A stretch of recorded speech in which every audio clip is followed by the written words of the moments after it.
प्रथम अध्याय।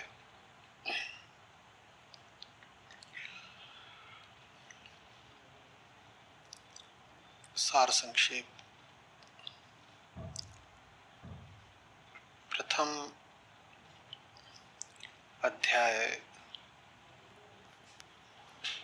पर श्लोक क्रमानुसार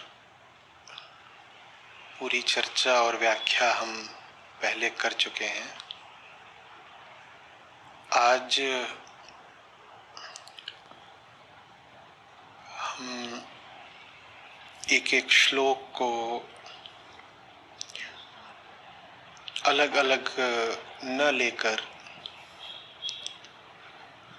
पूरे अध्याय का ही सार संक्षेप में समझना चाहेंगे।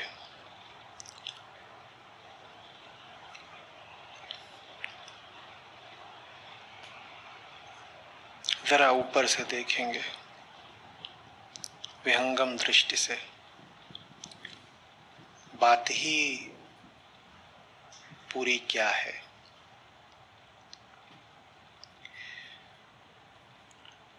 पहला अध्याय उस समस्या को हमारे सामने रखता है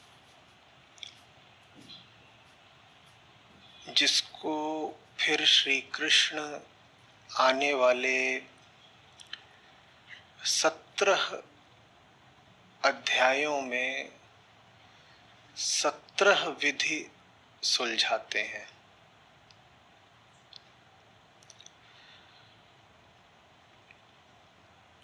नाम है अर्जुन विषाद योग। और आज का सत्र उनके लिए तो महत्वपूर्ण है ही, जो हमारे गीता समागम, गीता तीर्थाटन में आरंभ से ही हमारे साथ हैं। उनके लिए विशेषतया महत्वपूर्ण है जिन्होंने हमें हाल में ही या पिछले 2-4 महीनों में साथ लिया है। मेरे देखे पहला अध्याय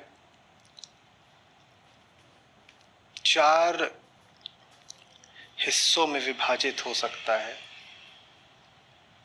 जैसे समस्या के ही 4 पक्ष हों। जो उसका पहला पक्ष है वो पहले ही श्लोक में निहित है। तो समस्या पक्ष 1, धृतराष्ट्र, धृतराष्ट्र का मोह।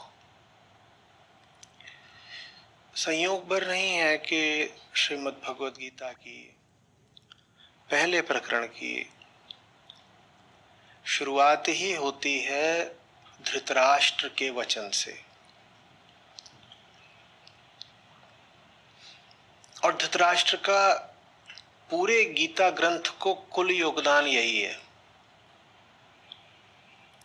पहला श्लोक, पहली बात। 700 श्लोकों में बस पहली बात, कुल योगदान इतना ही। कुल एक बात लेकिन पहली। तो वेदव्यास कोई साधारण चिंतक नहीं थे। अगर धृतराष्ट्र को श्लोकों के क्रम में वो सर्वोपरि रख रहे हैं तो कोई बात है। न गुरु न शिष्य, न मित्र न शत्रु, दोनों योद्धा पक्षों में से कोई भी नहीं, किसी की बात नहीं। यहां तक कि जो योद्धा पक्ष में नहीं है उनमें भी संजय नहीं, बल्कि धृतराष्ट्र। इतने सेनानी हैं इस वक्त युद्ध स्थल पर और उनके नाम आगे हमको सूचित किए जाते हैं, सूचीबद्ध रूप से सूचित किए जाते हैं। लेकिन उन सेनानियों में से कोई भी नहीं है जो गीता का आरंभ करे। उन सेनानियों में अर्जुन भी नहीं, उन सेनानियों में अर्जुन के सारथी श्री कृष्ण भी नहीं, और जो लोग हमने कहा रण क्षेत्र में नहीं है, उन दो में से भी संजय नहीं, अपितु धृतराष्ट्र। तो कोई बात होगी। पहला पूरा अध्याय ही जैसे बस समस्या हमारे सामने रख देता है। अध्यात्म का काम भी यही है ना, समस्या को सुलझाना। समस्या ना हो तो अध्यात्म की कोई आवश्यकता नहीं। अस्तित्व ही समस्या है, जीवन ही समस्या है। जीवन के निर्णय, संबंध हमारे, कर्म हमारे, विचार हमारे, उद्देश्य हमारे, यही समस्या है और इन्हीं को सुलझाना है। पहला प्रकरण साफ साफ समस्या हमारे सामने रख देता है और इस पहले प्रकरण में श्री कृष्ण मौन है पूरी तरह, क्योंकि समस्याओं में श्री कृष्ण क्या योगदान दे देंगे। यहां तो समस्याओं को सूचीबद्ध किया जा रहा है। और मैंने आपसे कहा कि कुल जो 47 श्लोक हैं उनको मैं 4 खंडों में विभक्त कर 4 मोटी मोटी समस्याएं देख पा रहा हूं, जिसमें से पहली समस्या है हमारे पहले ही श्लोक के राजा धृतराष्ट्र। विचित्र बात, श्रीमद् भगवद गीता का उद्घाटन हो रहा है धृतराष्ट्र उवाच से।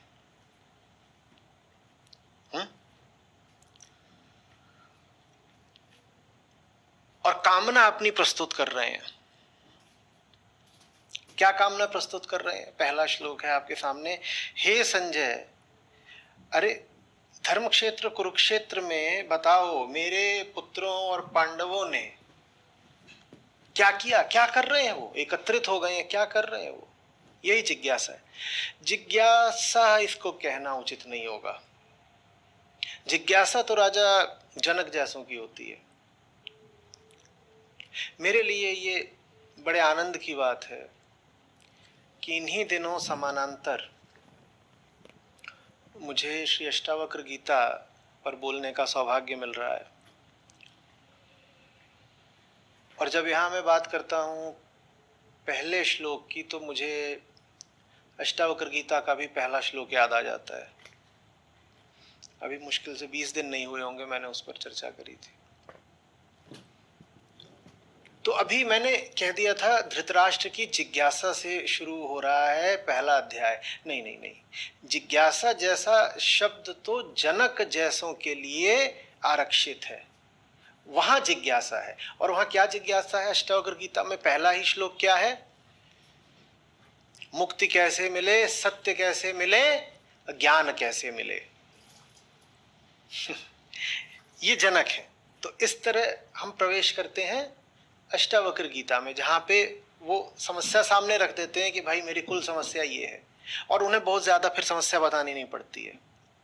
और श्रीमद् भगवद गीता में एक श्लोक नहीं, हमें पूरा एक अध्याय ही चाहिए 47 श्लोकों का, मात्र समस्या को ही प्रस्तुत करने के लिए।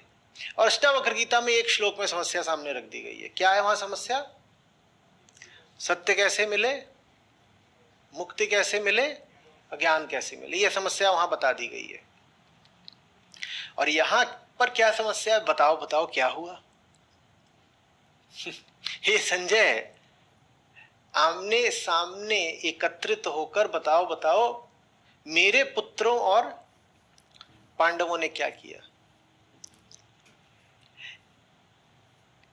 राजा हटाइए, पर घर के एक वरिष्ठ सदस्य को ये भाषा तो वैसे भी शोभा नहीं देती। धृतराष्ट्र के लिए तो कुरु और पांडु दोनों पुत्र समान ही होने चाहिए। ये कहना कि मेरे पुत्रों और पांडवों ने क्या किया, ये बात तथ्यात्मक हो सकती है, मर्यादित नहीं है। ऐसा नहीं हो सकता कि दुर्योधन सामने आए तो कहें मम पुत्र, और अर्जुन सामने आए तो कहें पांडु पुत्र। ये तो शोभा नहीं देता। कुरुवंश है और आप तीनों भाइयों में ज्येष्ठ हो। तीनों भाइयों के पुत्र आपके ही पुत्र हैं, विशेषकर जब पांडवों के पिता अब शरीर रूप में है भी नहीं, दिवंगत हो चुके हैं, सब आपके ही पुत्र हैं। पर भेद खींच दिया है धृतराष्ट्र ने यहीं पर, और यह समस्या है। धृतराष्ट्र जिज्ञासा नहीं रख रहे, धृतराष्ट्र सूचना मांग रहे हैं।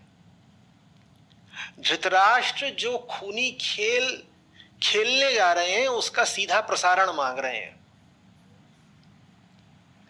इसे जिज्ञासा नहीं कह सकते। जिज्ञासा हमने कहा जनक जैसों के वक्तव्य पर शोभा देती है। जिज्ञासा शब्द ऊंचा है और किसी ऊंचे कथन के साथ ही वो शोभित होता है। ये क्या मांगा है, बताओ क्या किया। और जो सूचना मांगी है वो भी कोई निष्पक्ष होकर नहीं मांगी है, कुछ सुनना चाह रहे हैं, पहले ही नियत बनी हुई है। क्या सुनना चाह रहे हैं? सुनना ये चाह रहे हैं कि दुर्योधन विजयी हुआ, बस इतना ही सुनना है। पांडव हार गए, पांडुपुत्र मारे ही गए, बस यही सुनने की अभीप्सा है। पर थोड़ी नैतिकता है, अभिशेष तो साफ साफ कह नहीं पा रहे हैं कि बताओ बताओ संजय, जल्दी बताओ, अभी पांडव मरे कि नहीं मरे। प्रश्न लेकिन यही है बिल्कुल। अगर बिना लाग लपेट के सामने रख दिया जाए तो धृतराष्ट्र का प्रश्न यही है, संजय बताओ, मेरे वीर दुर्योधन ने अभी तक मैदान साफ कर दिया कि नहीं कर दिया?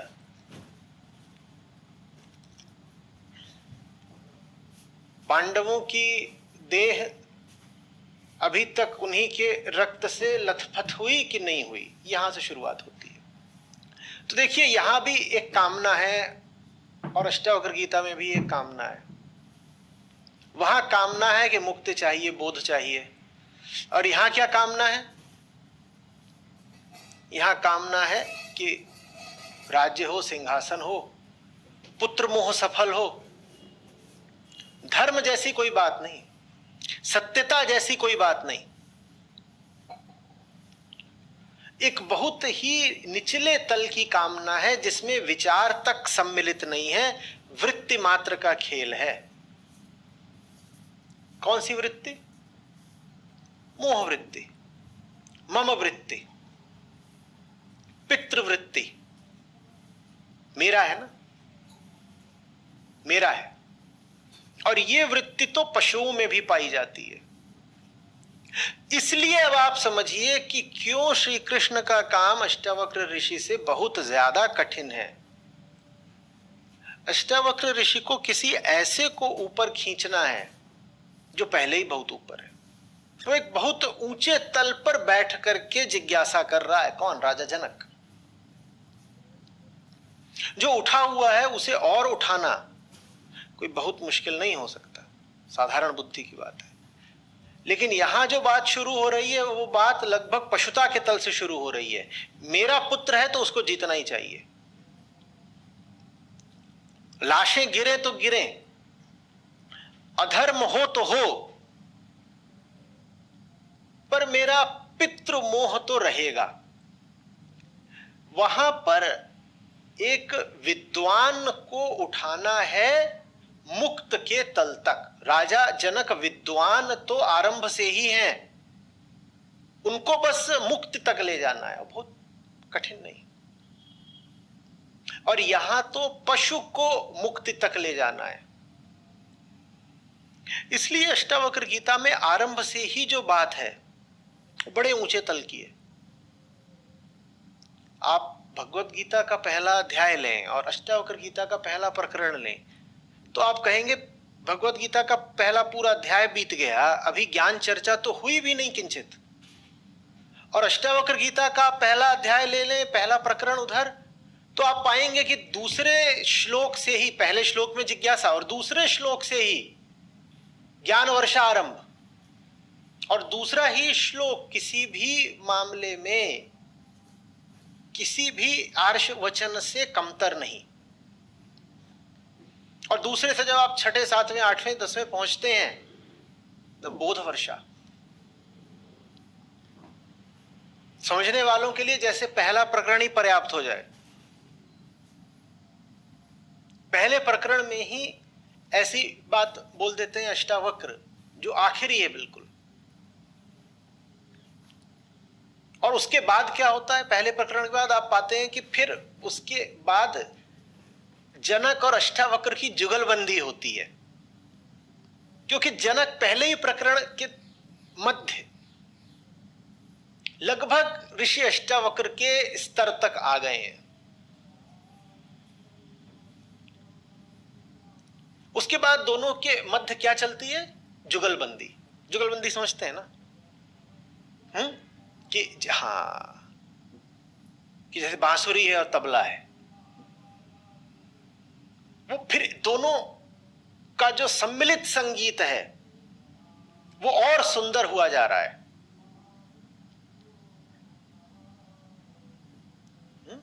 यहां ऐसा नहीं है, यहां जुगलबंदी नहीं है, यहां तो विरोध है। श्री कृष्ण का काम मुश्किल है जरा। वहां तो गुरु और शिष्य एक सुर, एक लय, एक ताल पकड़ लेते हैं लगभग तत्काल ही, पहले ही प्रकरण में ऐसा होने लग जाता है। यहां तो बड़ी समस्या है। यही वजह है कि अष्टावक्र ऋषि की गीता अक्सर सबसे शुद्ध मानी गई, लेकिन श्री कृष्ण की गीता सबसे उपयोगी मानी गई। वेदांत का जिन्होंने अध्ययन करा हो गंभीर, वो आपको सहसा ही ये बता देंगे बिना किसी हिचक के कि यदि शुद्धता मात्र ही पैमाना हो तो कई ऐसे उपनिषद हैं जो भगवत गीता के समतुल्य ही नहीं है, भगवत गीता से जरा सा ऊपर भी रखे जा सकते हैं। यदि शुद्धता ही बस मानक हो तो अष्टावक्र की बात भी श्री कृष्ण से कहीं भी 19 नहीं ठहरती, 21 ही होगी। लेकिन शुद्धता से क्या होता है? जिन्होंने जीवन को समझा है उन्होंने कहा है कि सत्य वही है जो उपयोगी है जीव के लिए। जीव के लिए सत्य वही है जो उपयोगी है। किस अर्थ में उपयोगी है? मुक्ति तक ले जाने के लिए। होगी कोई बहुत ऊंची से ऊंची बात, लेकिन यदि आपको मुक्ति तक ले जाने में वो सहायक नहीं हो रही तो क्यों उसे सत्य का दर्जा देना? देखिए, पारमार्थिक सत्य तो कुछ होता ही नहीं, वहां तो सब शून्य है और मौन है, वहां तो कुछ कहा ही नहीं जा सकता। जब हम कह रहे हैं सत्य क्या है तो हम पूछ रहे हैं व्यवहारिक सत्य क्या है, और व्यवहारिक सत्य वो है जो उपयोगी है। और गीता बहुत उपयोगी है, श्रीमद् भगवद गीता बहुत बहुत उपयोगी है, उपनिषदों से भी अधिक उपयोगी है और अष्टावक्र संहिता से भी अधिक उपयोगी है। यही कारण है कि जो स्थान श्रीमद् भगवद गीता का रहा है वो स्थान अन्य ग्रंथों का नहीं रहा है। भले ही उनमें शुद्धता अधिक होगी, यहाँ व्यवहारिकता अलग अधिक है, यहाँ जो चुनौती का स्तर है वो बिल्कुल दूसरा है।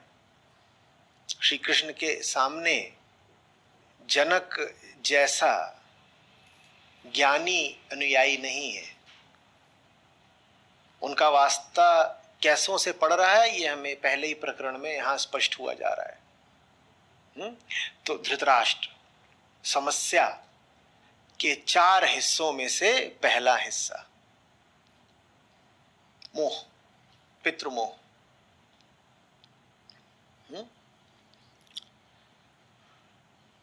जो मोह से ग्रस्त हो वो पहले ही श्लोक से समझ जाएं कि भगवद गीता उनके लिए है। मोह का ही दूसरा उदाहरण हमें अभी पहले ही अध्याय में मिलने वाला है। अब वो मोह बिल्कुल दूसरी दिशा में जा रहा है। एक है मोह धृतराष्ट्र का जो कह रहा है खून बह जाए जल्दी से पांडवों का, और एक है मोह अर्जुन का जो कह रहा है खून बहाना नहीं चाहता मैं कौरवों का। दोनों ही जगह बात मोह की ही है, लेकिन एक जगह ऐसा लग रहा है कि बड़ा हिंसात्मक मोह है ऊपर ऊपर देखने में, और एक जगह लग रहा है कि बड़ा अहिंसात्मक मोह है। श्री कृष्ण स्पष्ट कर देते हैं आगे कि मोह तो मोह ही होता है और मोह माने हिंसा। किसी को न मारने में भी बड़ी हिंसा हो सकती है अर्जुन। धृतराष्ट्र कह रहे हैं मुझे मोह है इसीलिए एक पक्ष मरे,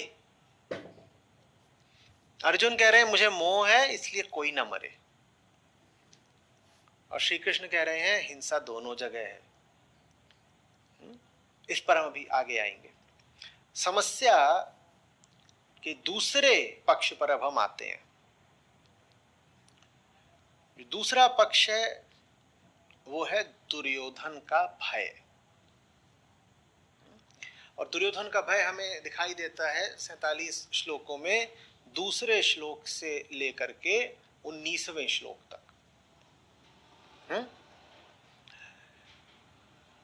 तो संजय बताते हैं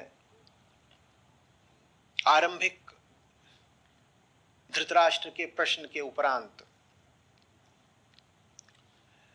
कि क्या हो रहा है, और हो ये रहा है कि दुर्योधन गए हैं द्रोण के पास और कह रहे हैं कि देखो आचार्य,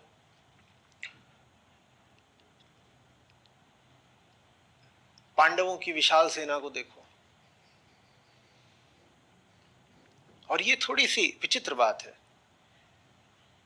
युद्ध का आरंभ होने ही वाला है, शंखनाद होने ही वाला है, और दुर्योधन उतर करके द्रोणाचार्य के पास जाकर कह रहे हैं आचार्य देखिए ये सब पांडवों के महारथी हैं। और फिर जैसे दिमाग चल सा गया हो, जैसे आवेशित हो गए हो। आवेशित समझते हो, जैसे कुछ सर पर चढ़ गया हो, आविष्ट हो गए हो। वो द्रोण को गिनाने लग जाते हैं पांडवों के महारथियों के नाम। ये बात निस्संदेह कौतूहल पैदा करने वाली है, बड़ी विचित्र है। ऐसा कोई क्यों करेगा? अरे द्रोणाचार्य आपसे कहीं बड़े महारथी हैं, अरे आपके आचार्य हैं, क्या उन्हें इतना सामान्य ज्ञान नहीं कि सामने जो खड़े हुए वो कौन है? वो तो जानते ही हैं सबको, सामने जो खड़े हुए हैं उसमें से न जाने तो कितने ऐसे हैं जो स्वयं द्रोण के ही शिष्य हैं। पांडवों के अतिरिक्त भी वहां खड़े हुए हैं द्रोण के पढ़ाए हुए चेले। तो द्रोण तो सब जानते हैं भली भांति कि वहां सामने कौन कौन खड़ा हुआ है, लेकिन दुर्योधन अपने रथ से उतर के गए, द्रोण से कह रहे मैं बता रहा हूं कौन है, वो देखो खड़े हुए, नाम एक एक के नाम गिना रहे हैं वहां पर।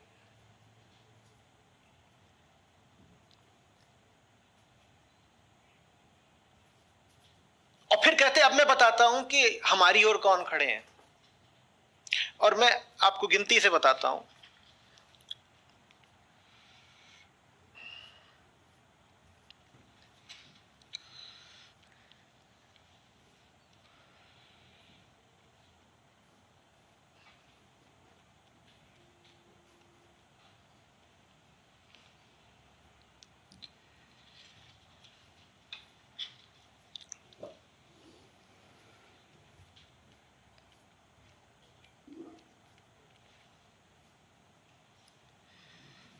पांडव पक्ष की ओर से लगभग 13 महारथियों के नाम गिनाते हैं दुर्योधन, और फिर कहते हैं अब मैं बताता हूं हमारी ओर से कितने महारथी हैं, उसमें नाम गिनाते हैं कुल 9।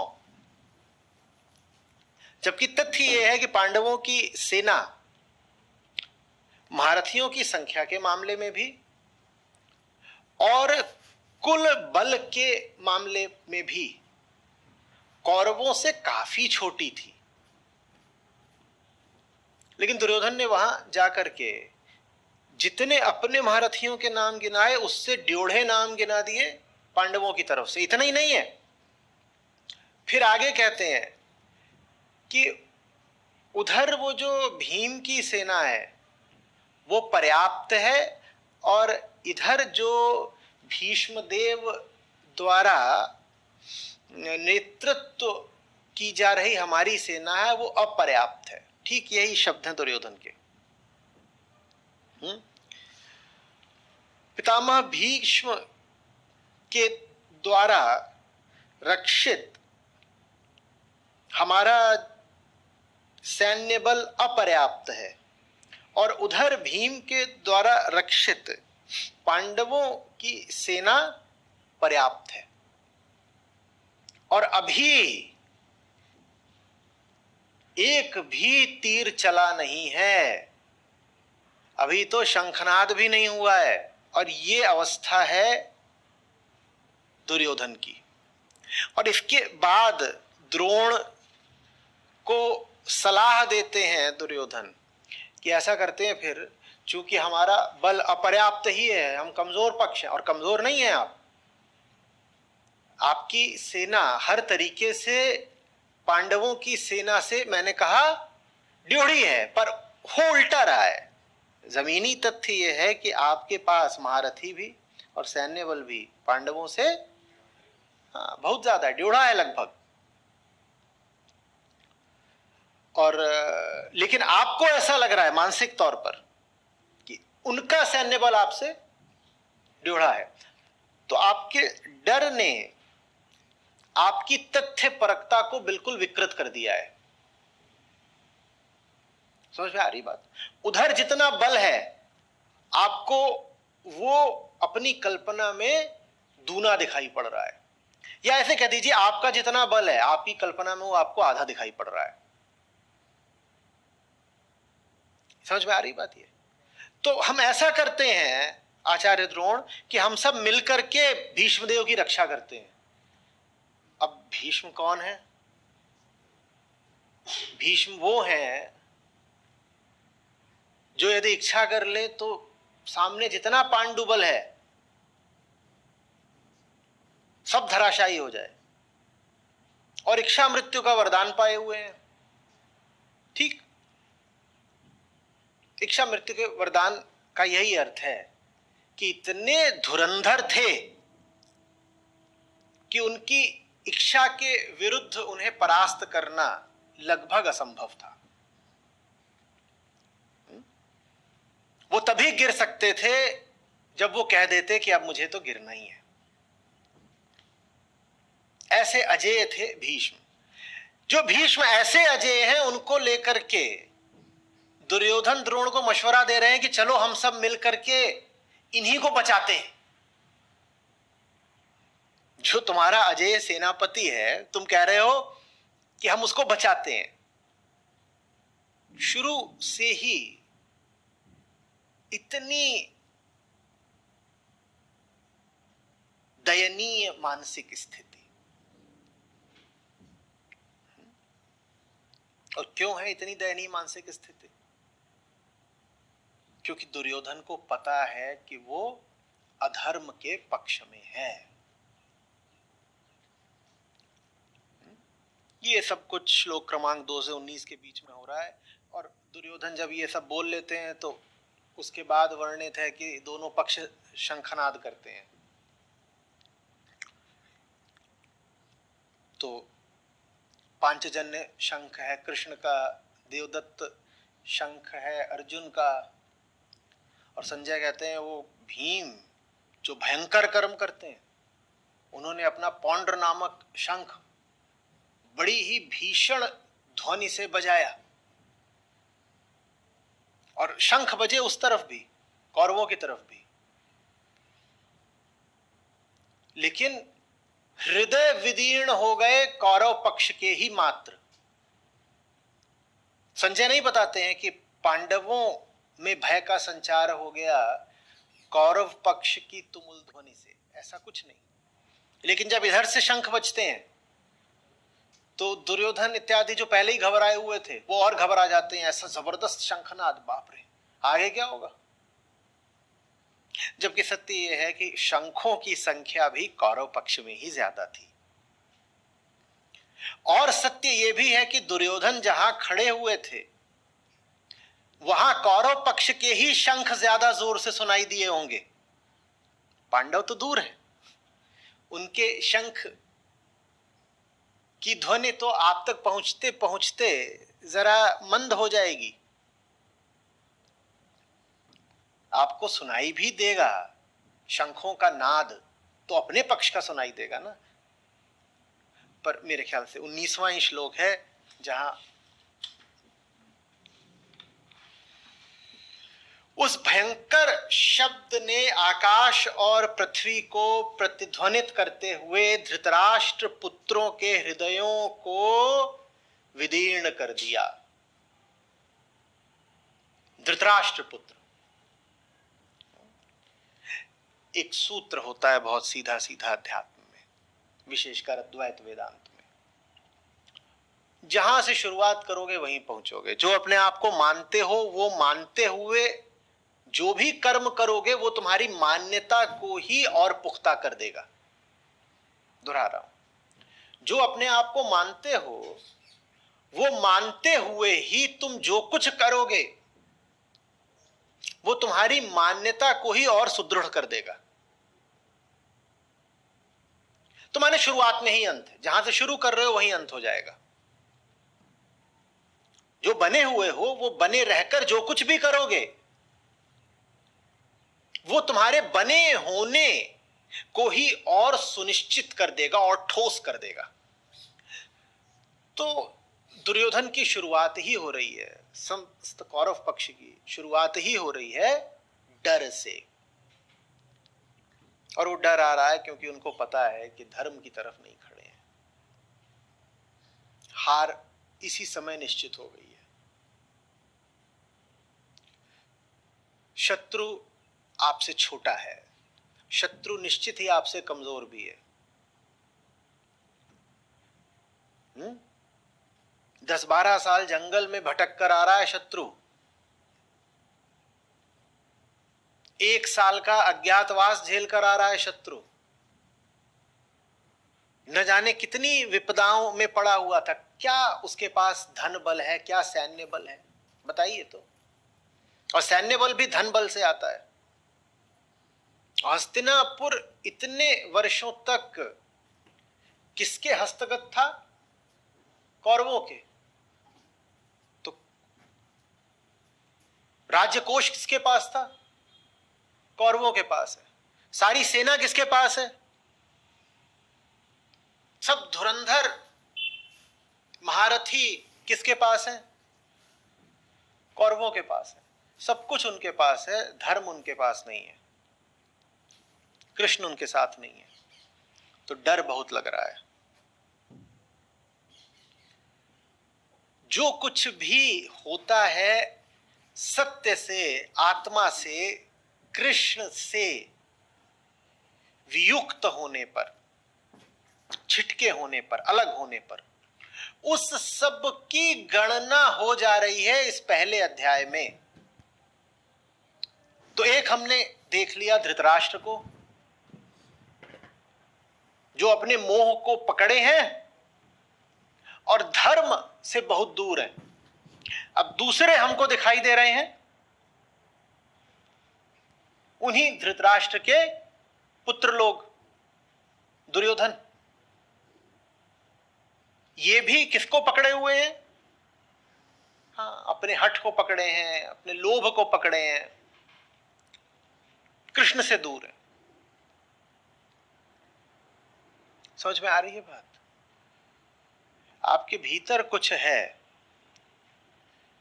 जो भली भांति जानता है कि उसकी दशा क्या है, क्योंकि वो उसी की दशा है। वो नहीं जानेगा तो कौन जानेगा?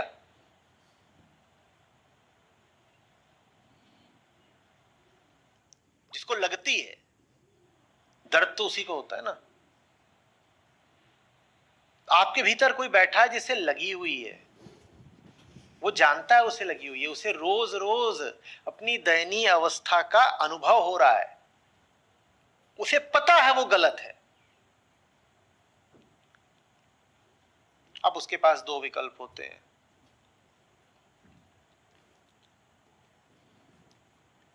अपनी चोट को छुपाए रहे, अपने दर्द का झूठा निदान करता रहे, स्वयं को ही धोखा देता रहे, या फिर दर्द को मिटाने की दिशा में सही कर्म कर ले। भीतरी पीड़ा को मिटाने के लिए जो उपयुक्त कर्म किया जाता है उसे धर्म बोलते हैं। यही धर्म की परिभाषा है। धर्म क्या है? तुम भीतर से बिलख रहे हो,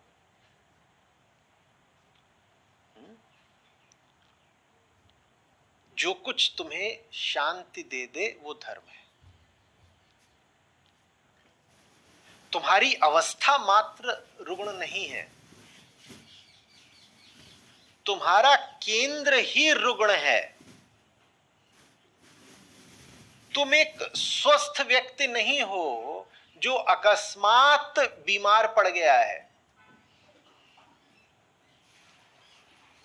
तुम अपने बीज से ही बीमार हो।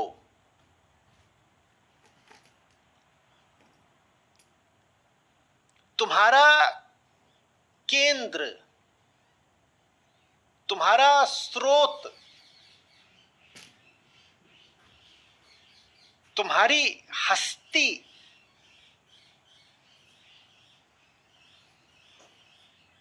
की पहचान ही बीमारी है। और यही वजह है कि लोग दर्द झेल जाते हैं, दर्द को मिटाने के लिए सही कर्म नहीं करते, धर्म की ओर नहीं बढ़ते, धार्मिक नहीं हो पाते। क्योंकि जब तुम ही बीमारी हो तो दर्द को मिटाने का अर्थ होता है स्वयं को मिटाना।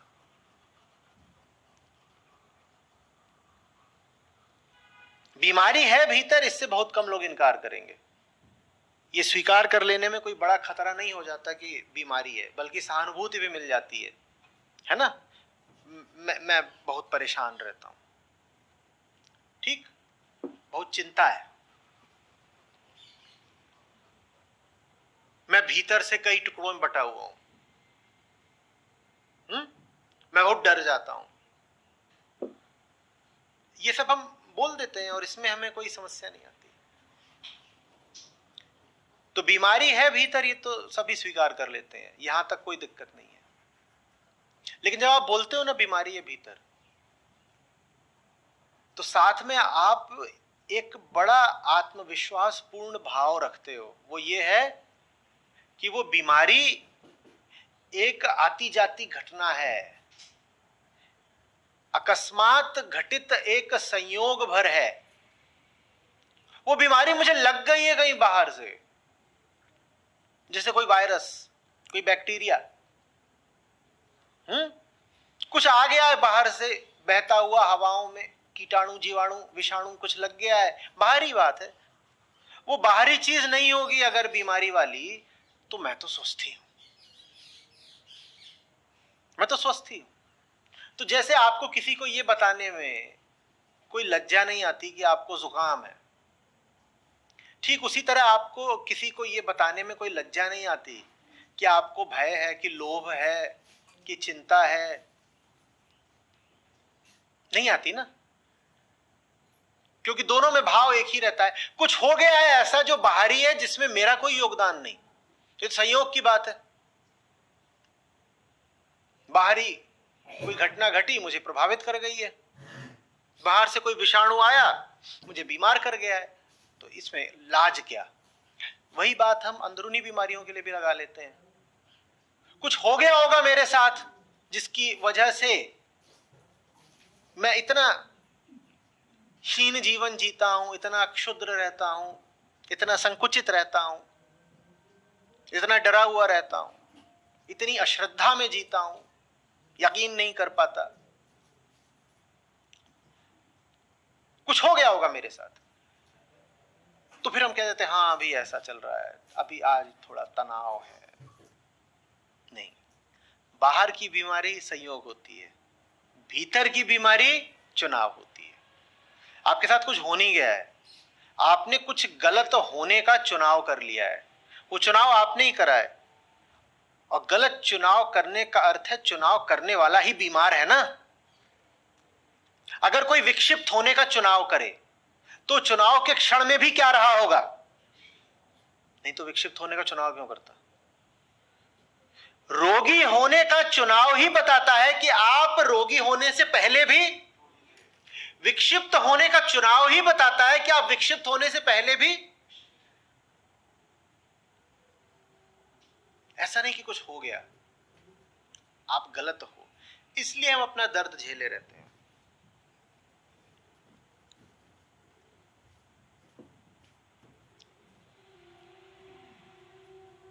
समझ में आ रही बात।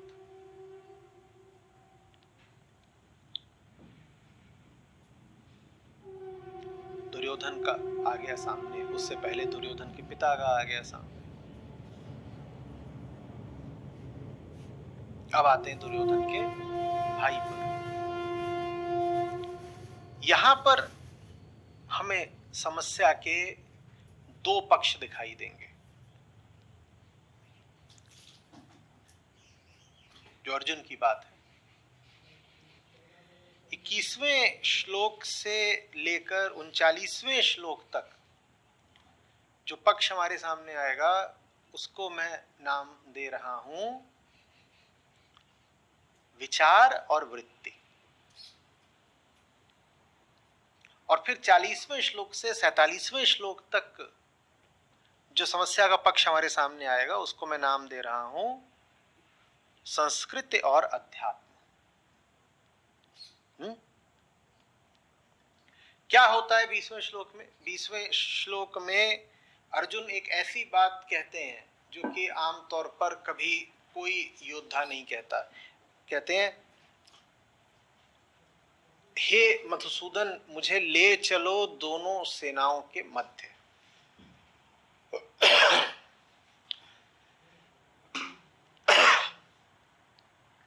और दोनों सेनाओं के मध्य जाकर के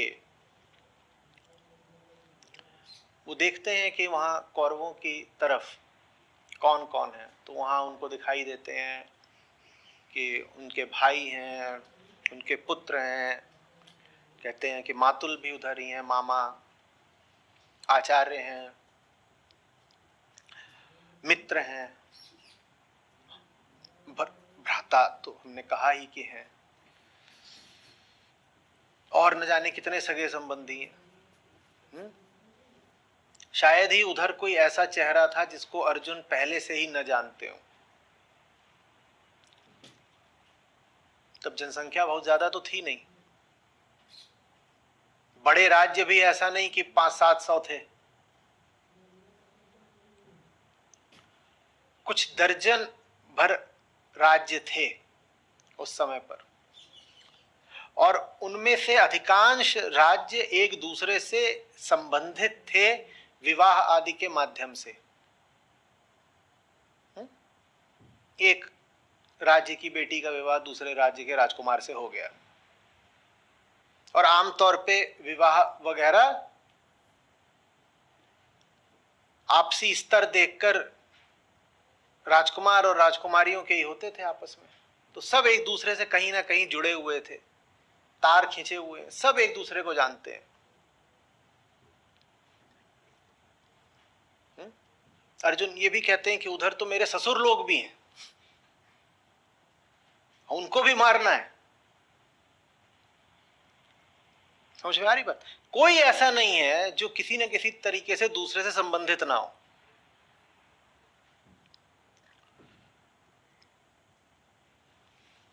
काशी की पुत्रियां भी हस्तिनापुर में ब्याही हुई है, और उधर गांधार की पुत्री भी हस्तिनापुर में ब्याही हुई है। सब एक दूसरे की रिश्तेदारी में है, कहीं ना कहीं कोई वो निकल रहा है, वो कोई उस रिश्ते में निकल रहा है, कोई उस रिश्ते में निकल। अर्जुन सभी को जानते हैं, सब एक दूसरे को जानते हैं। तो अर्जुन वहां पर खड़े हो गए हैं जाकर के, और अब अर्जुन को पकड़ रहा है मोह।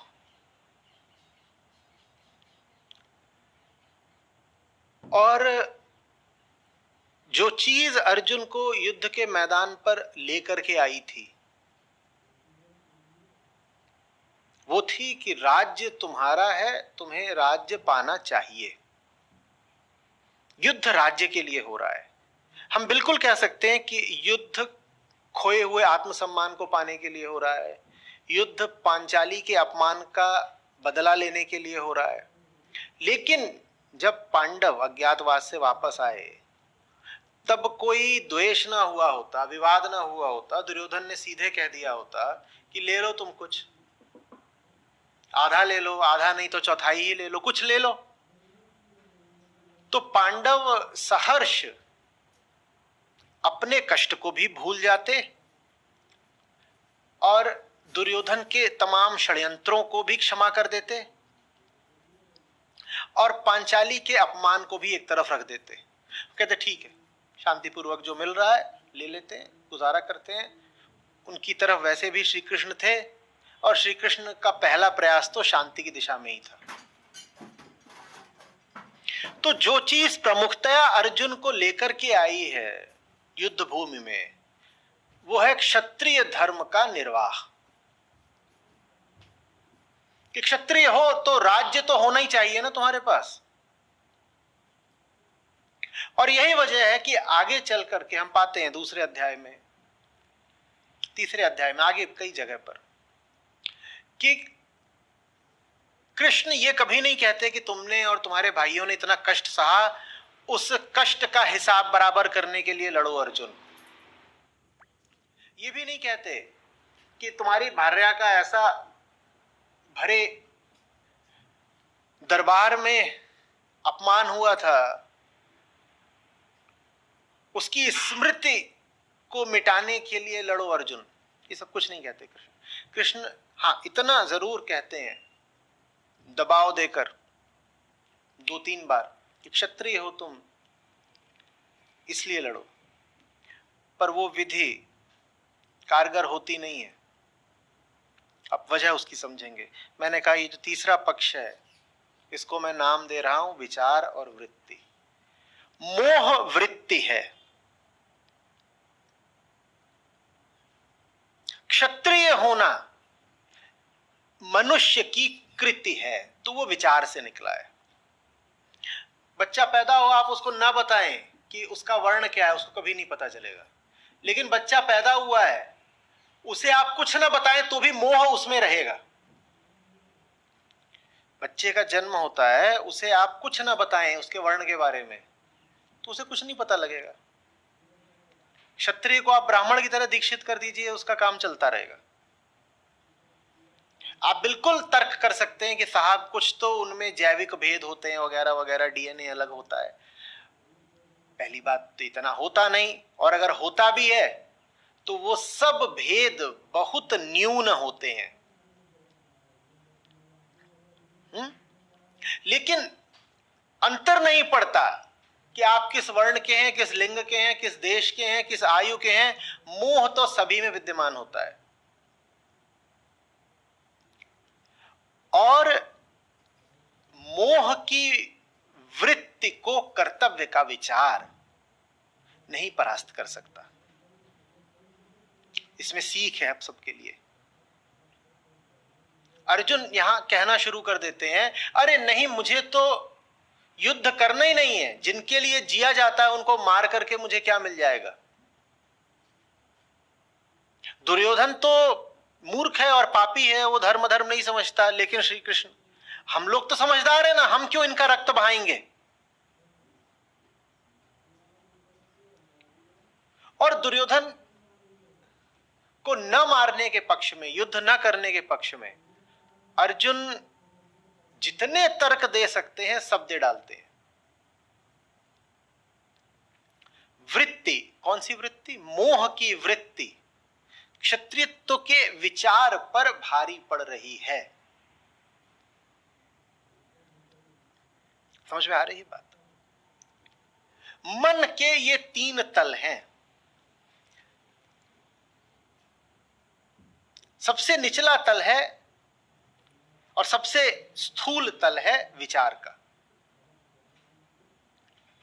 और नीचे आ जाते हैं, चार तल कर देते हैं, हमने स्थूल क्या ही दिया है। तो सबसे स्थूल तल होता है कर्म का, ये मन के तल है।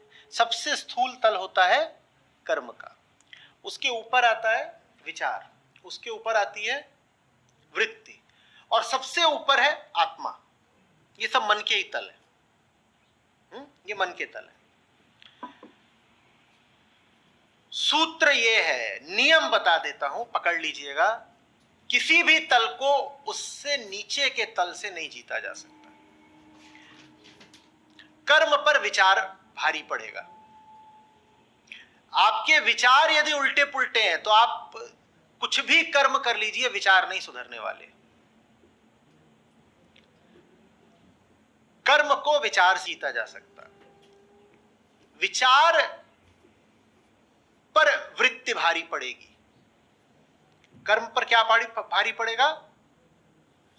विचार। और विचार पर क्या भारी पड़ेगी? वृत्ति। मोह कहां आता है? मोह कर्म है, मोह विचार है, मोह वृत्ति है? वृत्ति है।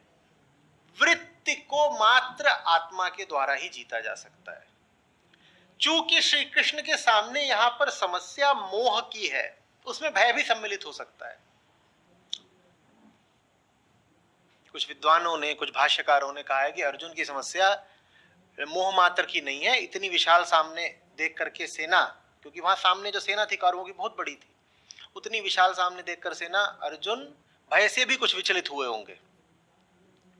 तो मोह हो या भय हो, ये दोनों ही कहां आते हैं? ये वृत्ति है। और हम कह रहे हैं वृत्ति को विचार से नहीं जीता जा सकता।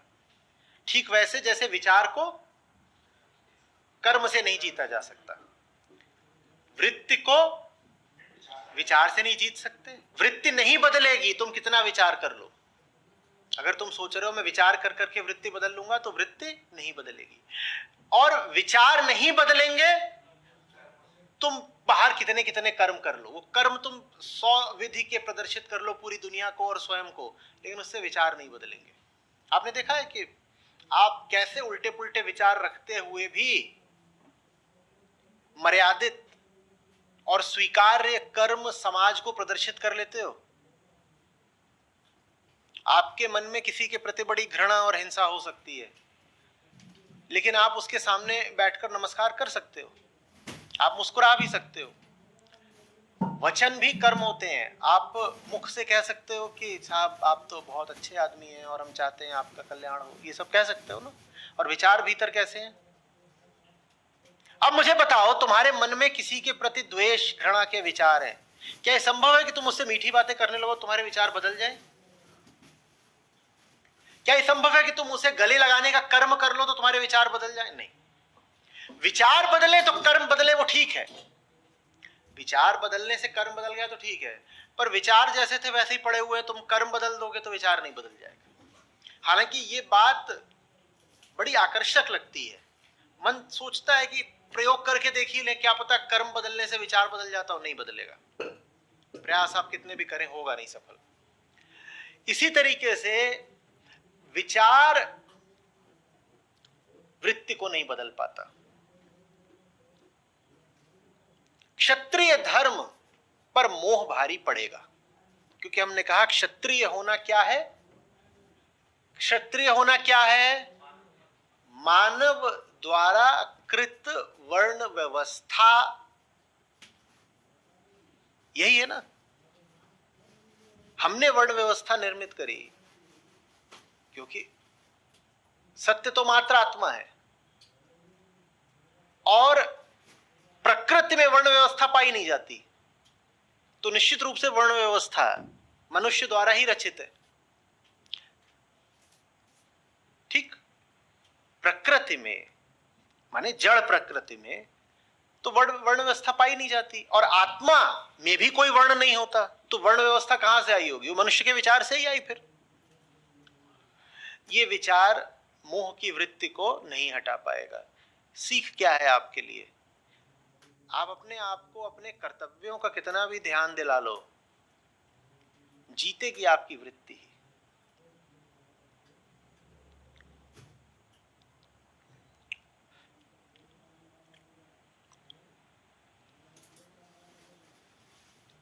आलस क्या है? वृत्ति।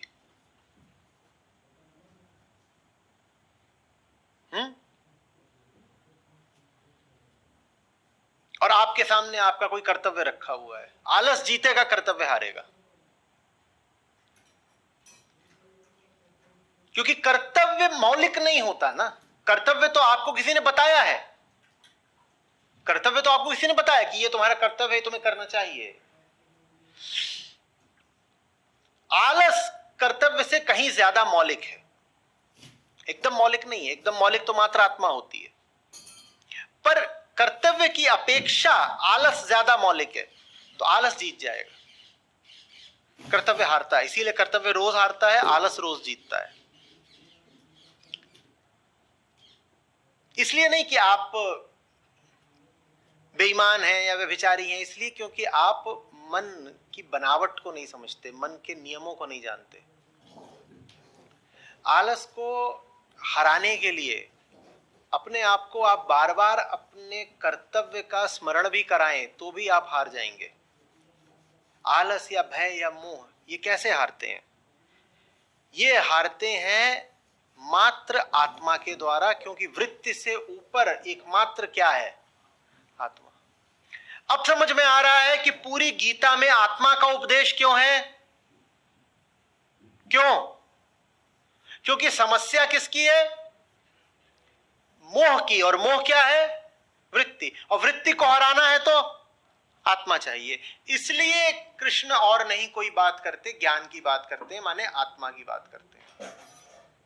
और कोई तरीका ही नहीं है अर्जुन को धर्म मार्ग पर लाने का, अर्जुन की मोह भय इत्यादि की वृत्ति को परास्त करने का। एक ही तरीका है, आत्मज्ञान। आपके मन में कौतूहल उठना चाहिए कि यदि पहले अध्याय में समस्या का वर्णन है, तो दूसरे से 17वें अध्याय तक श्री कृष्ण ने इस प्रकार का समाधान क्यों दिया? वो कोई और समाधान भी तो दे सकते थे, वो ये समाधान भी तो दे सकते थे। भाई कृष्ण तो राजनीतिज्ञ भी थे, वो ये समाधान भी तो दे सकते थे, चलो ऐसा करते हैं, एक बार दुर्योधन से बात करते आते हैं, चलो ऐसा करते हैं, पितामह उधर है, सेनापति पितामह से बोलते हैं 4 दिन बाद लड़ेंगे, 4 दिन बस ऐसे ही हमें आपके साथ रहना है। कुछ भी कह सकते थे ना। कृष्ण किसी भी दिशा में कोई सलाह या प्रस्ताव ला सकते थे, कुछ नहीं करा। सीधे कृष्ण ने क्या करा? 17 अध्याय आत्मज्ञान के सीधे शुरू होते हैं। कृष्ण आत्मा क्या है ये जानो। कृष्ण सबको तो नहीं आत्मा का उपदेश दे रहे। कृष्ण को क्या पड़ी आत्मा की बात करने की? अर्जुन एक बहुत सीधी सादी बात बोल रहे हैं। अर्जुन जो बात बोल रहे हैं उसमें कोई आध्यात्मिक जिज्ञासा कहीं नहीं है। अर्जुन क्या कह रहे हैं? ये मेरे भाई, मेरे सहोदर, मेरे संबंधी हैं, मैं नहीं लड़ता। आपसे कोई आकर के ऐसे बोले, मान लीजिए कि बगल के मकान में मेरे रिश्तेदार रहते हैं, देखिए मैं उनसे लड़ाई झगड़ा नहीं करूंगा, तो आपके ये क्या कल्पना में भी आएगा कि उसके हाथ में गीता दे दें? आप जरूर उसको कोई उत्तर देंगे, पर वो उत्तर कैसा होगा? आप बताइए, आप क्या उत्तर देंगे? कोई आके आपसे बोले कि बगल के कमरे, बगल के जो घर में रहते हैं वो लोग व्यभिचारी हैं, अनाचारी हैं, प्रदूषणकारी हैं, हिंसाकारी हैं, सब कुछ है वो, लेकिन उनसे मेरी यारी है, तो मैं तो नहीं लड़ता उनके खिलाफ। ये बात आपके मन में कल्पना के तौर पे भी आएगी क्या कि तुरंत इसको गीता दूं? आप उसको क्या बोलेंगे? आप कुछ और कहेंगे। आप कहेंगे फिर अच्छा ऐसा करते हैं, फिर ऐसा करते हैं, फिर ऐसा। आप कोई युक्ति, कोई तरकीब, कुछ टैक्टिकल बात निकालेंगे। आप वो तो नहीं करेंगे जो कृष्ण ने करा। लेकिन कृष्ण आपके हमारे जैसे नहीं है। उन्होंने सीधे समस्या का मूल पकड़ लिया है। वो कह रहे मोह, मोह पकड़ लिया, मोह है। और अगर मोह है तो अर्जुन से और इधर उधर की बात करने से तो कुछ होगा ही नहीं। थोड़ा सा प्रयोग करके देख लेते हैं, वो क्षत्रिय धर्म की बात आरंभ में ही करके देख लेते हैं।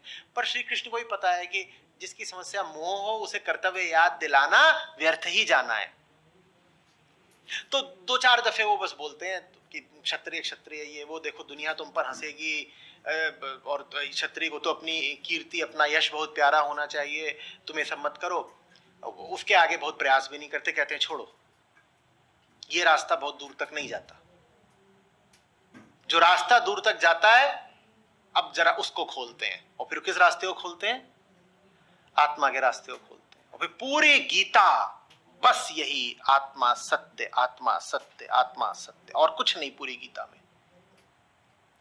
आपके सामने भी ऐसी समस्याएं हैं जो वृत्तिगत हैं, जीवन में हैं, तो उनका समाधान बस गीता में है। और इधर उधर की बातें मत करिए, इधर उधर के उपाय प्रयास कुछ मत करिए। उनका समाधान सिर्फ और सिर्फ गीता है। वृत्ति की समस्या, आपके जीवन में लोग हैं जिन्हें मोह बहुत है, आपके जीवन में लोग हैं जिन्हें भय बहुत है, ईर्ष्या बहुत है, लालच बहुत, पकड़ लूं, भ्रम बहुत, कुछ समझ में नहीं आता, अज्ञान। आपके जीवन में ऐसे लोग हैं, आपके जीवन में आप भी हैं। तो हो सकता है मैं आपकी ही बात कर रहा हूं। क्या आप अपने भीतर ये सब पाते हैं?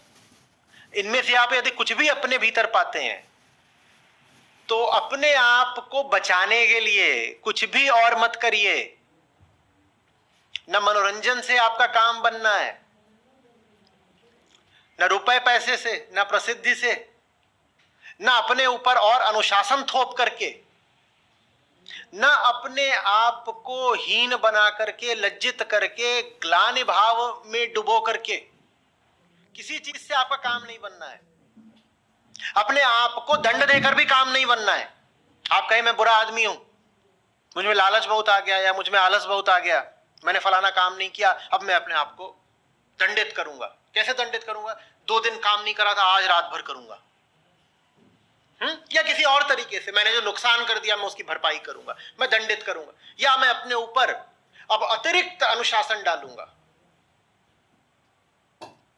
इस तरह की कोई भी विधि, इस तरह की कोई भी विधि काम नहीं आएगी। समस्या यदि वृत्ति के तल पर है तो समाधान मात्र आत्मा के तल पर होगा। समझ में आ रही है बात? और मूल समस्याएं हमेशा वृत्ति के ही तल पर होती हैं, क्योंकि मूल समस्याएं तो हमेशा यही होती हैं। क्या?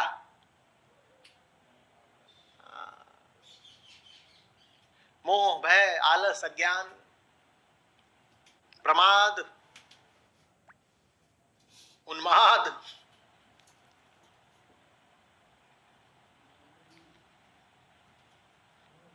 मूल समस्याएं तो यही। तो माने कुल मिलाकर बात क्या हुई? यही मूल समस्याएं हैं और इनका समाधान आत्मा ही है। तो कुल मिलाकर बात क्या हुई कि दुनिया की सब समस्याओं का समाधान मात्र आत्मा ही। ये कैसी बात हुई सर? ये ऐसा थोड़ी है।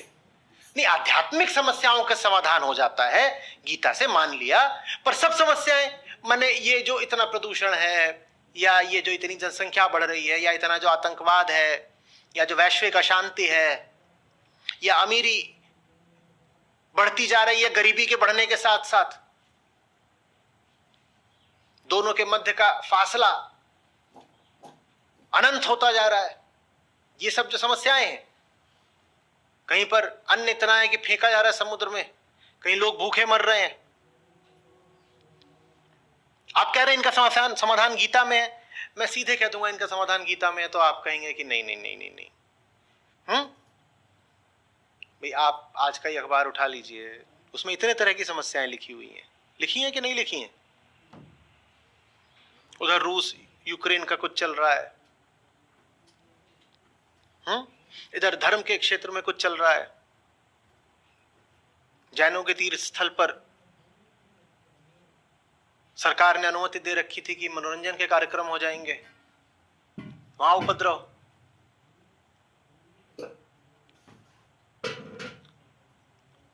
अब वहां के स्थानीय जो वासी थे उन्होंने आकर कह दिया है कि नहीं, इस स्थान पर हमारा भी अधिकार है। आ रही बात समझ में? वो एयरलाइंस में एक व्यक्ति ने जाकर के एक महिला के साथ अभद्रता कर दी है।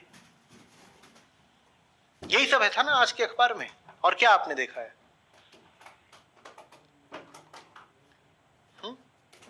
कुछ राजनेता दूसरे पर टिप्पणी कर रहे हैं। दिल्ली और उत्तर भारत के ऊपर ऐसा कोहरा छाया हुआ है जिसने ठंड तो बढ़ाई है कड़ाके की, प्रदूषण भी जबरदस्त कर दिया है। एयर क्वालिटी इंडेक्स 500 पर चढ़कर बैठा हुआ है।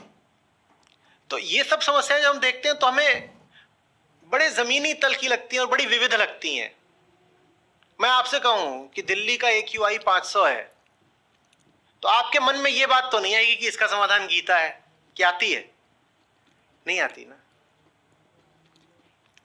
आती है? नहीं आती। मैं आपसे कहूं कि एक पंथ और दूसरे पंथ के लोग आपस में संघर्ष में हैं, तो ये तो बात नहीं आती कि इसका समाधान गीता है। ये आती है? मैं आपसे कहूं कि भारत में एक खेल को ही ज्यादा फंडिंग मिली जा रही है और बाकी खेल बेचारे सब भुखमरी में हैं, तो वहां भी आपके मन में ये नहीं आएगी बात कि इस समस्या का समाधान गीता है? क्या आएगी? एकदम नहीं।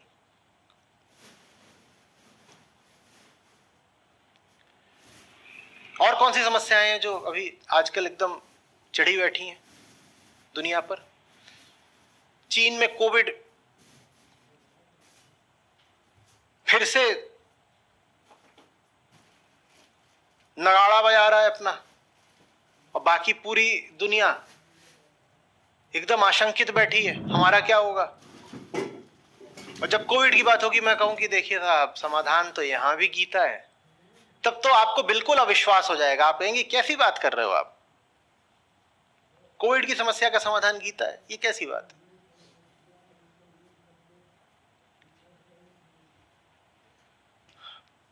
पूरे विश्व की अर्थव्यवस्था भारी मंदी के बिल्कुल मुहाने पर पहुंच चुकी है। एक लंबा रिसेशन आशंका है कि शुरू होने वाला है। आप कहेंगे ये अर्थव्यवस्था की समस्याएं हैं, इसमें आप अध्यात्म को क्यों ला रहे हैं? यहां भी क्या गीता प्रासंगिक है? मैं तो बस ऐसे कहूंगा हाँ। आप कहेंगे ये देखो, इनकी दृष्टि और किधर को जाती भी नहीं, कोई समस्या बताई जाए कह देते हैं गीता। तो आपको मेरी बात पर विश्वास नहीं होगा। लेकिन फिर मैं बात को थोड़ा साफ करके आपसे पूछता हूं, बताइए जितनी भी हमने अभी समस्याओं की बात करी, क्या उनका संबंध मानव वृत्ति से नहीं है? कहिए, है ना? प्रदूषण हो, आतंकवाद हो, उग्रवाद हो, अतिवाद हो, पशुओं के ऊपर इतनी आप हिंसा कर रहे हो,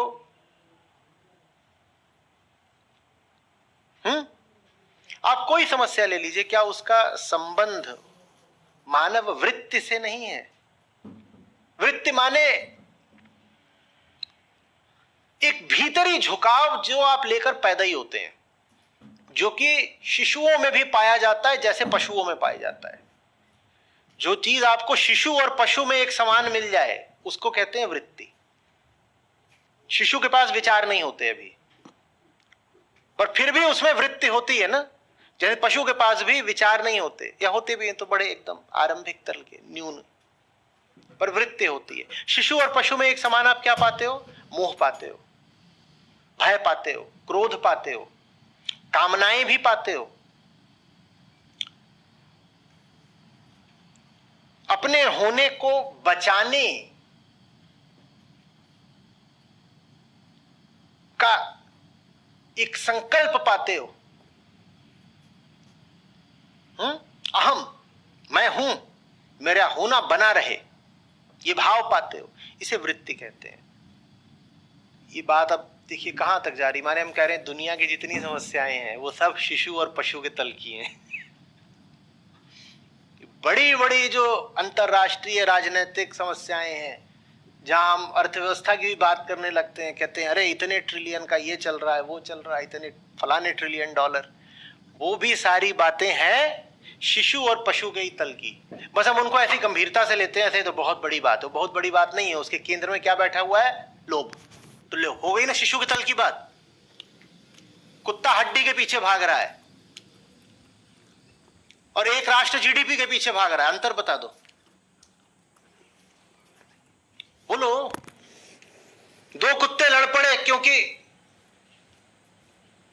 एक आ गया था दूसरे के इलाके में,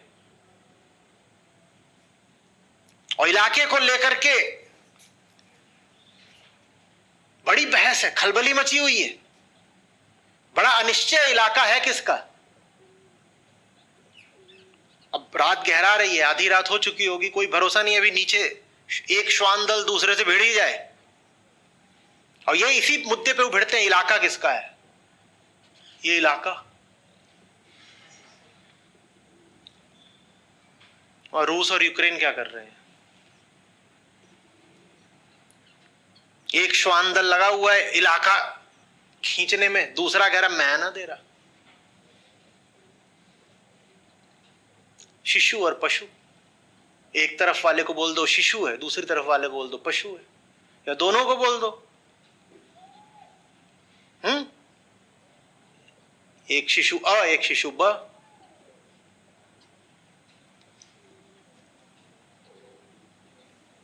इनका समाधान मात्र वही है जो कृष्ण देते हैं अर्जुन को। जो समस्याएं आज की हैं वो बस एक विस्तृत और विकृत रूप हैं उन सब समस्याओं का जो हमारे होने के साथ ही पैदा हो गई थी। वो समस्याएं सदा से रही हैं। आज के युग की कोई समस्या नई नहीं है, बस उसका रूप और विस्तार नया है। कोई आज नई समस्या नहीं है। आज की जितनी समस्याएं हैं वो सब आपको किसी न किसी रूप में गीता में भी मिल जाएंगी।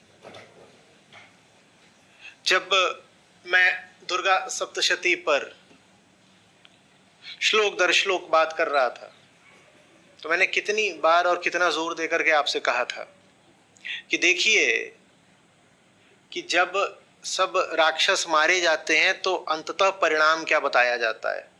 परिणाम ये बताया जाता है कि हवा साफ हो गई, नदियों ने अपना जो रास्ता बदल दिया था, नदी वापस अपने सही रास्ते पर आ गई, ग्रहों की घूमने की गति सामान्य हो गई, सब पशु पक्षी जिस प्रकार से आचरण करते थे और जैसे मंगल पूर्वक रहते थे, स्वच्छंद विचरते थे, सब अपनी अपनी प्रकृति में वापस लौट गए। आप देख रहे हो, आज आप बोलते हो क्लाइमेट चेंज, और वहां सप्तशती भी यही बता रही है कि जितने असुर थे, राक्षस दानव, इन्होंने यही कर रखा था। इन्होंने प्रकृति के साथ खिलवाड़ कर रखा था। देवी प्रकृति का ही तो रूप है ना। इन्होंने प्रकृति के साथ ही खिलवाड़ कर रखा था। तो आज आप कहते हो क्लाइमेट चेंज, और क्लाइमेट चेंज की समस्या भी नई नहीं है, क्योंकि वृत्ति बहुत पुरानी है ना।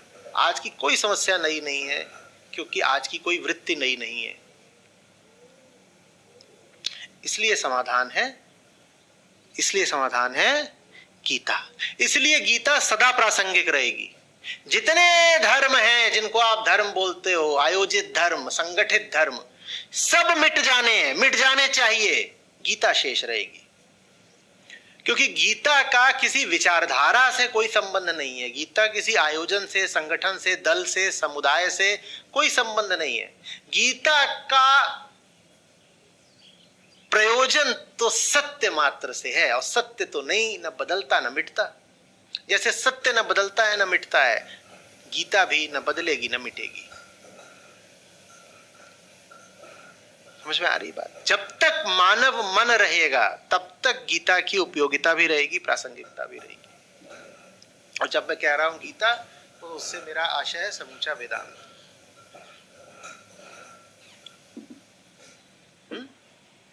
ये रहेंगे। बाकी जितनी बातें आपने धर्म के नाम पर पकड़ रखी है, चाहे कोई आपका धर्म अपना, आप कोई भी धर्म, पंथ, समुदाय, मजहब बताते हो, वो सब मिट जाना, उसका कुछ नहीं है। ये सब आती जाती चीजें हैं। इसमें से ज्यादातर वो है जो मनुष्य के विचार से उत्पन्न हुआ है, माने प्रकृति के अंतर्गत है। जो प्रकृति के अंतर्गत है, हमको पता है कि एक दिन उत्पन्न होता है तो एक दिन विलीन भी होता है। कोई विचार स्थायी होता है क्या? तो जितनी बातें आपने किताबों में लिख दी हैं विचार करके, वो कहां से स्थायी हो जाएंगी? वो भी मिट जानी है। प्रकृति में कुछ भी अमर होता है क्या? दो ही बातें हैं जो अमर हैं। कहेंगे अमर दो आ गए आचार्य जी, ये कैसे हुआ? अभी तक तो एक। हमारे देखे दो अमर है। हमारे प्रसंग में दो अमर है, एक तो सत्य और दूसरा सत्य से छिटके रहने की हमारी वृत्ति।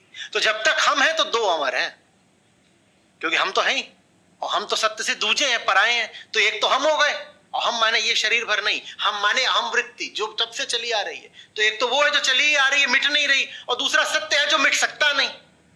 अहम वृत्ति वो है जो मिट सकती है पर मिट रही नहीं, और सत्य है दूसरा जो मिट सकता ही नहीं। तो इन दोनों को मैं कह रहा हूं ये अमर है। गीता में इन्हीं दोनों की बात है। वृत्ति को कैसे सत्य तक ले जाना है। एक बचेगा, दूसरा मिट जाएगा। कौन बचेगा? सत्य बचेगा, वृत्ति मिट जाएगी। वृत्ति को उसके बाप से टकरा देते हैं श्री कृष्ण, और वृत्ति को एक ही मिटा सकता है। ये बात मैं आज शायद 20वीं बार दोहरा रहा हूं। वृत्ति को कौन मिटाएगा? क्योंकि वृत्ति आत्मा के लिए ही तो तड़प रही है। तो मिटाने से ही मत समझिएगा कि वृत्ति के साथ बड़ा कोई अत्याचार, अन्याय हो गया। वृत्ति को उसका प्रियवर मिल गया, मनचाही मुराद मिल गई, इसलिए मिट गई वो। इसलिए नहीं मिट गई कि उसको पीस डाला गया, उसके खंड खंड कर दिए, काट कूट के जला करके उसको कहीं दफन कर दिया। नहीं नहीं, ऐसे नहीं हुआ है। वृत्ति को पूर्णता मिल गई, वो विगलित हो गई। वो बोली मैं एक बेचैनी थी, ये बेचैनी के रूप में जिंदा थी, अब चैन मिल गया, बेचैनी मिट गई। समझ में आ रही है बात? अध्यात्म कोई क्षेत्र नहीं है। इसलिए यदि अध्यात्म सब समस्याओं का समाधान है, तो क्या अध्यात्म जीवन के अन्य क्षेत्रों से पृथक कोई अपने आप में क्षेत्र हो सकता है? नहीं। जीवन के जितने भी क्षेत्र हैं उनका समाधान है अध्यात्म। जीवन के जितने भी क्षेत्र हैं उनका आधार है अध्यात्म। अध्यात्म से ही शुरुआत है और अध्यात्म में ही अंत है। कोई ये ना कहे कि the field of spirituality, field नहीं है स्पिरिचुअलिटी। आप होंगे किसी भी क्षेत्र में, आपको आध्यात्मिक होना पड़ेगा। आप आध्यात्मिक नहीं हो तो आप जिस भी क्षेत्र में हो वहां आप घोर असफल हो। और आज पूरा विश्व ही असफल है। उसकी वजह यही है कि इंजीनियर मात्र इंजीनियर है, मैनेजर मात्र मैनेजर है, राजनेता मात्र राजनेता है, चिकित्सक मात्र चिकित्सक है, छात्र मात्र छात्र है, खिलाड़ी मात्र खिलाड़ी है, नर्तक मात्र नर्तक है, चिंतक मात्र चिंतक है। सब अपने अपने क्षेत्रों में बैठे हुए हैं, किसी को भी अपने क्षेत्र के आधार का कुछ पता नहीं। कलाकार कह रहा है मैं कला बना रहा हूं। अरे तू बिना अध्यात्म के कौन सी कला बनाएगा रे? वहां न्यायालय में बैठे हुए हैं योर ऑनर, वो कह रहे हैं हम न्याय कर रहे हैं। बिना अध्यात्म के तुम कौन सा न्याय करोगे? बिना अध्यात्म के कैसे न्यायाधीश कहला लोगे? राष्ट्रपति प्रधानमंत्री बैठे हुए हैं, वो कह रहे हैं हम देश चलाएंगे। बिना अध्यात्म के तुम अपने आप को नहीं चला सकते, तुम देश क्या चलाओगे? आप किसी भी क्षेत्र में हो, आपको आध्यात्मिक तो होना पड़ेगा ना। अध्यात्म अपने आप में कोई क्षेत्र नहीं होता। ठीक वैसे जैसे दिल का धड़कना अपने आप में कोई काम नहीं होता, सांस लेना अपने आप में कोई काम नहीं होता। क्या आप कहते हो दिन में मैं 10 काम करता हूं, जिसमें से 9वां है दिल का धड़कना और 10वां है सांस लेना, तो अभी 8 निपटा दिए, आखिरी के 2 बाकी हैं, जल्दी से इनको भी निपटा दो। आप कोई भी काम कर रहे हो उसके साथ साथ सांस भी चलेगी, दिल भी धड़केगा। अध्यात्म दिल के धड़कने जैसा है, उसे निरंतर होना पड़ेगा। आप कुछ भी कर रहे हो, अध्यात्म को तो होना पड़ेगा। अध्यात्म सांस लेने जैसा है। आप सो रहे हो तो भी सांस चलनी चाहिए, आप बाएं जा रहे हो तो भी सांस चलनी चाहिए, आप दाएं जा रहे हो तो भी सांस चलनी चाहिए। अध्यात्म वैसा ही है। अध्यात्म रोशनी जैसा है, नहीं फर्क पड़ता कि आप क्या देख रहे हो, कुछ भी देखने के लिए प्रकाश चाहिए। हो सकता है आप सफेद को देख रहे हो तो भी प्रकाश चाहिए, आप काले को देख रहे हो तो भी प्रकाश चाहिए। अध्यात्म प्रकाश जैसा है। और यही सब उपमाएं हैं जो अध्यात्म को दी भी जाती हैं। प्रकाश को नहीं देख सकते, तो प्रकाश कोई अपने आप में दृश्य विषय नहीं है। अध्यात्म इसी तरह कोई विषय नहीं है, प्रकाश के माध्यम से सब कुछ देखा जाता है। समझ में आ रही है बात ये? अब जो समस्या का चौथा अंग है उसकी बात करते हैं। वो आता है हमारे सामने 40वें से 47वें अंतिम श्लोक तक। वहां क्या हो रहा है? अर्जुन देख रहे हैं अपनी बात कह करके मोह वाली कृष्ण की आंखों को, कृष्ण के मुखमंडल को, और वहां उनको कोई प्रत्युत्तर मिल नहीं रहा। और कृष्ण सखा रहे हैं अर्जुन के। अर्जुन थोड़ा बहुत तो कृष्ण के मनोभाव पढ़ना जानते ही हैं। अर्जुन ने अपनी ओर से इतनी बड़ी बात बोल दी कि नहीं लड़ूंगा, ना मारूंगा, इनको मार के मुझे क्या मिलना है, इनके लिए तो मैं जीना चाहता था। अरे ये तो छोड़िए कृष्ण कि एक मुझे राज्य मिल जाएगा इनको मार के, मुझे पूरी पृथ्वी मिलती हो मैं तो भी ना मारूं इनको। अरे ये भी छोड़िए कृष्ण की पूरी पृथ्वी मिलती हो इनको मार करके, मैं कह रहा हूं तीनों लोक मिलते हो इनको मार करके तो भी ना मारूं मैं। अब इतनी बड़ी बात कह दी अर्जुन ने, और श्री कृष्ण बिल्कुल उदासीन। अर्जुन की सारी बातें अनुत्तरित जा रही हैं। तो जैसे फिर अर्जुन अगला दांव चलते हो, अब दूसरी बात कहते हैं देखिए बात समझिए, मेरे पिछले तर्क से आप सहमत नहीं हो रही है, मुझे आपकी आंखों से दिख गया। मैंने आपको इतना कहा कि मुझे नहीं लड़ना, मुझे नहीं लड़ना, पर आपकी आंखें ऐसे हैं। आप कह रहे हैं कह लिया जो कहना है, चलो गांडीव उठाओ। देखिए मुझे विवश मत करिए, मैं नहीं कर पाऊंगा। और मेरे पास एक और तर्क है, मैं बता ही देता हूं। दूसरा तर्क सामने आ रहा है। इस तर्क में आप पाएंगे संस्कृति और अध्यात्म का भेद, और इसलिए गीता कही गई है। ये वो चौथी समस्या है जिससे गीता लड़ती है, जिसका गीता समाधान देती है। चौथी समस्या क्या है? संस्कृति बनाम अध्यात्म। तीसरी समस्या क्या थी? विचार बनाम, चौथी है संस्कृति बनाम अध्यात्म। अब अर्जुन तर्क देते हैं कि देखिए कृष्ण, ये सब क्षत्रिय लोग हैं, सब मर गए अगर, तो इनकी स्त्रियों का क्या होगा? वो बेचारी कहां जाएंगी? अब ये बात धार्मिक नहीं है, लेकिन ये बात सामाजिक और सांस्कृतिक है। अर्जुन समाज की और संस्कृति की ओर से बोल रहे हैं, और श्री कृष्ण को संस्कृति से कोई लेना देना नहीं। तो ये जो बात है अर्जुन की, श्री कृष्ण इसको बड़ी निर्ममता से आगे काट देते हैं। लेकिन अर्जुन की बात देखिए, वही जो संस्कृतिवादियों की बात होती है। समझिएगा, अर्जुन किसकी तरफ से बोल रहे हैं? संस्कृति और समाज की ओर से, और कृष्ण बोल रहे हैं अध्यात्म की ओर से। यहीं से स्पष्ट हो जाता है कि गीता सामाजिकता और सांस्कृतिकता को एकदम महत्व नहीं देती। अर्जुन कह रहे प्रतिलोम विवाह हो जाएगा। प्रतिलोम विवाह समझते हैं? जब एक ऊंचे वर्ण की महिला एक तथाकथित नीचे वर्ण के पुरुष के साथ संसर्ग कर लेती है, और उससे फिर जो पैदा होंगे वर्ण संकर कहलाएंगे। कितनी गलत बात हो जाएगी। और कृष्ण कह रहे हैं अच्छा गलत बात हो जाएगी,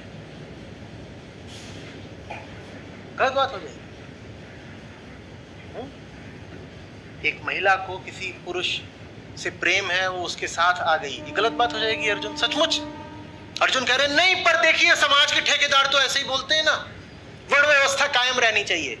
श्री कृष्ण कह रहे हैं हटाओ, आत्मा मात्र सत्य है, बाकी सब मिथ्या।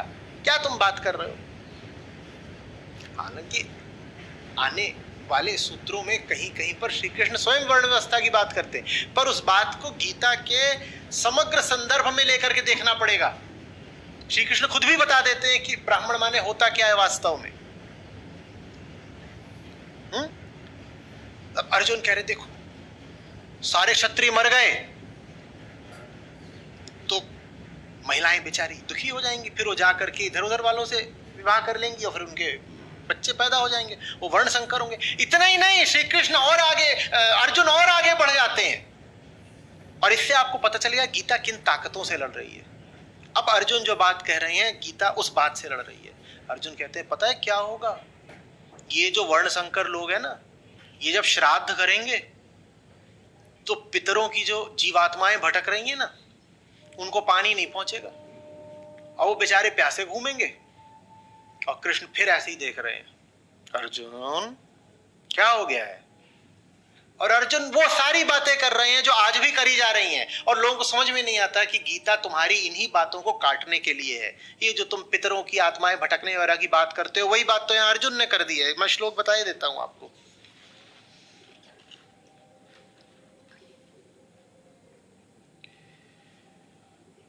42वां श्लोक पहले ही अध्याय का।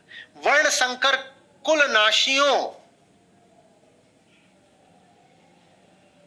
और कुल के नरक की प्राप्ति के लिए होता है। वर्ण संकर जब पैदा होता है तो कुल का नाश हो जाता है और पूरा कुल किसी नरक में पहुंच जाता है, क्योंकि इन वर्ण संकर लोगों के श्राद्ध तर्पण आदि कार्य लुप्त होने से उनके पितर लोग पतित हो जाते हैं। और ये तर्क अर्जुन जाकर के दे रहे हैं कृष्ण को। उस समय भी ये सब चलता था, व्यर्थ का कर्मकांड। निश्चित सी बात है श्री कृष्ण पर इस तरीके के कर्मकांडी तर्कों का कोई प्रभाव पड़ता नहीं है।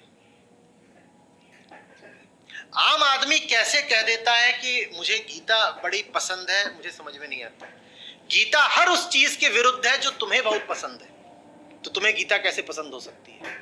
तुम जो कुछ करते हो धर्म और संस्कृति के नाम पर, गीता उसके बिल्कुल विरुद्ध है, तुम्हें गीता कैसे पसंद हो सकती है? यही वजह है कि दुनिया में होंगे 100-110 करोड़ हिंदू, और ऊपरी ऊपरी मौखिक तौर पर सब बोलते होंगे कि गीता तो हमारा पूज्य और प्रिय ग्रंथ है, लेकिन गीता को समझने वाले दुनिया में इस वक्त शायद मुट्ठी भर लोग भी ना हो, और गीता को जीने वाले लोग तो आप उंगलियों पे गिन लो। और ऐसे लोग जो गीता को न समझते न जीते, ऐसों को मैं सनातनी मानता ही नहीं। नाम के सनातनी हो, नाम में भी उपनाम के पैदा हो गए हो, नाम के किसी हिंदू घर में तो अपने आप को हिंदू बोलने लगे हो, और जो कुछ तुम करते हो हिंदू होने को लेकर के, उस सब चीजों का गीता विरोधी नहीं, निषेध करती है। जानते हैं तर्क क्या है? श्राद्ध को लेकर के मैंने कुछ बातें कही तो उस पे लोगों का तर्क आया, अरे श्राद्ध गलत कैसे होता है? श्राद्ध का उल्लेख तो स्वयं गीता में भी है। ये पितर और ये कर्मकांड और पितरों की आत्माओं को तृप्त करना, ये सब करना, इन सब का उल्लेख तो गीता में भी है, तो श्राद्ध कैसे आचार्य जी आप कह रहे हैं कि ठीक नहीं? गीता में किस तरीके से श्राद्ध का उल्लेख? पागल, गीता में उल्लेख ये है कि अर्जुन कह रहे हैं कि अरे अरे अरे वर्ण संकर आ जाएगा तो श्राद्ध कौन करेगा, और कृष्ण कह रहे हैं हटाओ ये मूर्खता की बात तुम्हारी, वर्ण संकर और श्राद्ध। तो गीता में श्राद्ध का उल्लेख है, श्राद्ध को नकारने के लिए उल्लेख है, श्राद्ध के समर्थन में नहीं है गीता। श्राद्ध की बात हुई है और वहां श्राद्ध को नकार ही दिया है कि ऐसा कहा है कि जैसे ही अर्जुन ने कहा कि वर्ण संकर आ जाएंगे, फिर श्राद्ध नहीं होगा तो पितरों का पतन हो जाएगा, तो कृष्ण ने बोला अरे अर्जुन धन्यवाद, इतनी अद्भुत बात तो मैंने सोची ही नहीं थी। मैं कहां का केशव, आज से भगवान तुम।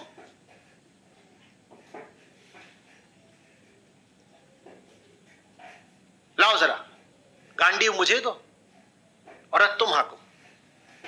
है कि मुझसे ज्यादा बुद्धिमान तो तुम ही हो। श्राद्ध वाली बात मैंने तो सोची ही नहीं, और ये वर्ण संकर वाली बात की एक वर्ण की महिला दूसरे वर्ण में जाकर के ब्याह न करे, ये तो मैंने सोची ही नहीं, तुमने सोची, अर्जुन ने सोची, क्योंकि अर्जुन इसी समाज का उत्पाद है। और ये समाज जितना मूर्ख और पतित आज है, इतना ही लगभग हमेशा रहा है। कृष्ण इसीलिए विरल तब भी थे, कृष्ण इसीलिए विरल आज भी है। आज आप जात पात से ऊपर नहीं उठ पाए, उस समय भी अर्जुन वही जात पात की बात कर रहे हैं।